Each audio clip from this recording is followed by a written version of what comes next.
नमस्कार, आप देख रहे हैं न्यूज टुनाइट। मैं हूं स्वाति रायना। बात करते हैं सबसे पहले शेयर मार्केट की। आज फिर से नया रिकॉर्ड स्तर बाजार ने बनाया है। कारोबार खत्म होने पर सेंसेक्स और निफ्टी अपने नए उच्चतम स्तर पर बंद हुए। बैंक निफ्टी भी आज नए रिकॉर्ड स्तर पर बंद हुआ। दिग्गज शेयरों के मुकाबले मिड कैप और स्मॉल कैप शेयरों में ज्यादा खरीदारी रही। कारोबार खत्म होने पर सेंसेक्स 36 अंक, निफ्टी 22 अंक की बढ़त के साथ बंद हुए।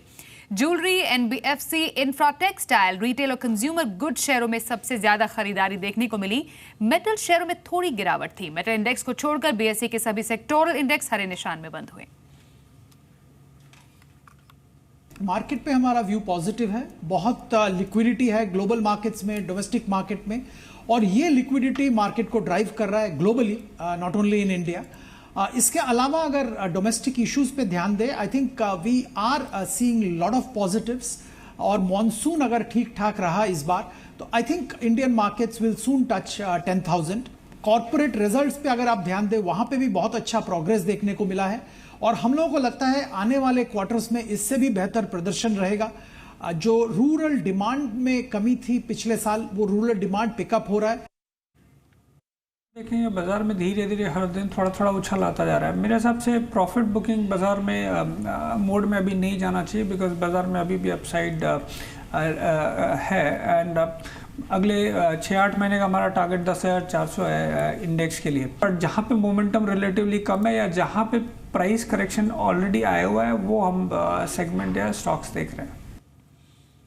नेशनल स्टॉक एक्सचेंज ने आज अपना इंटरनेशनल एक्सचेंज गांधीनगर के गिफ्ट सिटी में लॉन्च कर दिया है। एनएसई के इंटरनेशनल एक्सचेंज में सुबह 8 बजे से पौने 12 बजे तक ट्रेडिंग होगी।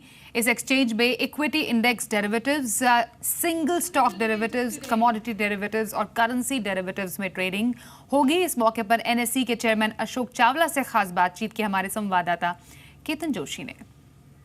एक्सचेंज कितना मायने रखता है एनएसई के लिए?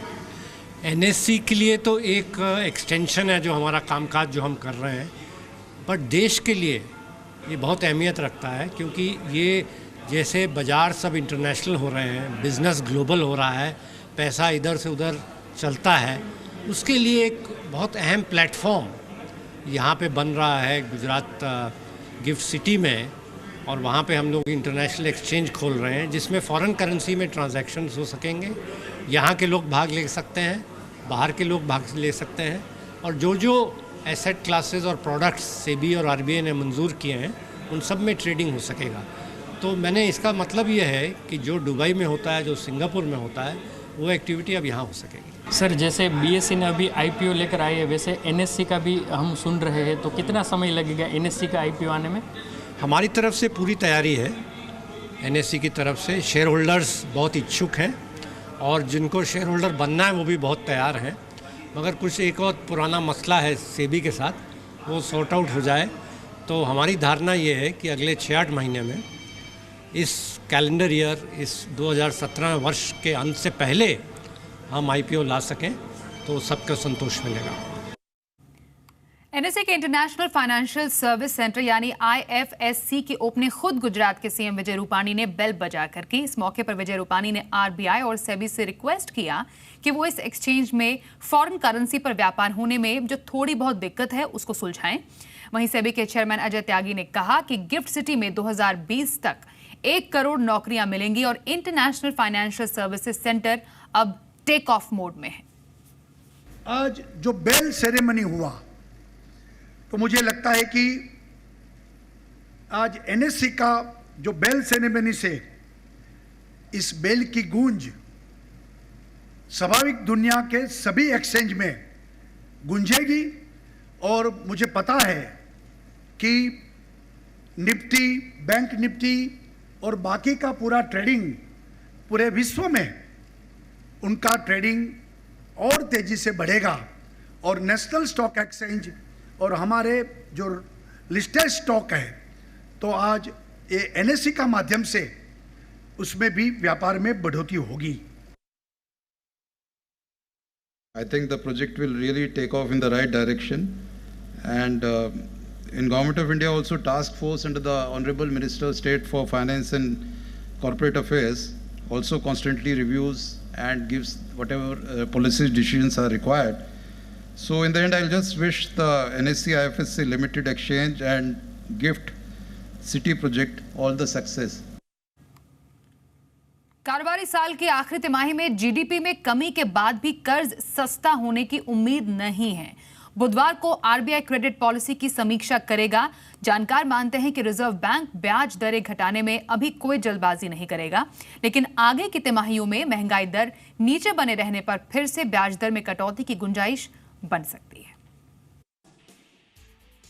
मंगलवार से शुरू होने वाली 2 दिन की रिजर्व बैंक की मॉनेटरी पॉलिसी कमेटी की मीटिंग के बाद कर्ज और सस्ता होने के आसार बेहद कम हैं। ज्यादातर बैंकर और इकोनॉमिस्ट मानते हैं कि रिजर्व बैंक इतनी जल्दी दरें घटाने का फैसला नहीं करेगा, लेकिन आगे की तिमाहियों में महंगाई कम रहने पर ब्याज दर घटने की गुंजाइश हो सकती है। जनवरी मार्च तिमाही में ग्रोथ रेट और खुदरा महंगाई दर में कमी से रिजर्व बैंक का रुख बदलने के आसार हैं। जनवरी मार्च तिमाही में ग्रोथ घटकर 6.1% और खुदरा महंगाई दर 3% से भी नीचे आ चुकी है। Once inflation goes up, it takes a very, very long time for RBI to bring inflation down. It takes more than a year, 2 years to bring it down. And therefore, RBI will always keep a cautious stance. कई और भी पहलू हैं जो reserve bank के लिए भरोसा दिलाने वाले हैं, जैसे अंतर्राष्ट्रीय बाजार में कमोडिटी कीमतें स्थिर हैं, रुपए में भी मजबूती बनी हुई है। जीएसटी के बाद सरकार को महंगाई में और कमी की उम्मीद है। मॉनसूनी बारिश को लेकर भी अच्छा अनुमान है। अमेरिका में भी ब्याज दरें बढ़ने के आसार नहीं हैं, लेकिन तमाम अच्छे संकेतों के बावजूद रिजर्व बैंक ब्याज दरों पर फैसला लेने से पहले अभी और इंतजार करेगा। फर्स्ट हाफ ऑफ ये फाइनेंशियल ईयर जो है, इसमें क्योंकि इन्फ्लेशन इतना लो है, हम ये एक्सपेक्ट कर रहे हैं कि आरबीआई उस चीज़ को जो फॉरवर्ड गाइडेंस होता है वो थोड़ा डविश रहेगा, थोड़ा सॉफ्टनेस दिखाएगा टोन में और उस चीज़ को एक्नॉलेज करेगा। अभी जिस रेपो रेट पर बैंकों को रोजाना आरबीआई से कर्ज मिलता है वो 6.25% है, जबकि बैंक सरप्लस नकदी जिस रिवर्स रेपो रेट पर बैंकों में जमा करते हैं उसकी दर 6% है। जानकार मानते हैं स्थितियां ऐसी ही बनी रही तो लोन लेने वाले ग्राहकों के लिए आगे और अच्छे दिन आ सकते हैं। Silky Singh, Zee Media, Mumbai. Prompt corrective action वाले बैंकों को लेकर लोगों की मन में उठ रही आशंकाओं को दूर करने के लिए आरबीआई ने एक सफाई जारी की है। आरबीआई ने कहा है कि इससे बैंकों के कामकाज पर कोई असर नहीं पड़ेगा। आरबीआई का कहना है बैंकों की सेहत सुधारने के लिए ये कदम उठाए गए हैं। ये भी बताएं कि आरबीआई ने आईडीबीआई बैंक सहित कुछ और बैंकों को प्रॉम्प्ट करेक्टिव एक्शन के तहत रखा है, जिसके तहत बैंक पर नए लोन जारी करने और डिविडेंड देने पर नियंत्रण लगाया जाएगा। सरकारी बैंकों की 58,000 करोड़ रुपए जुटाने की योजना है और जिसके तहत आज एसबीआई ने 11,000 करोड़ रुपए के क्यूआईपी को मंजूरी दे दी है।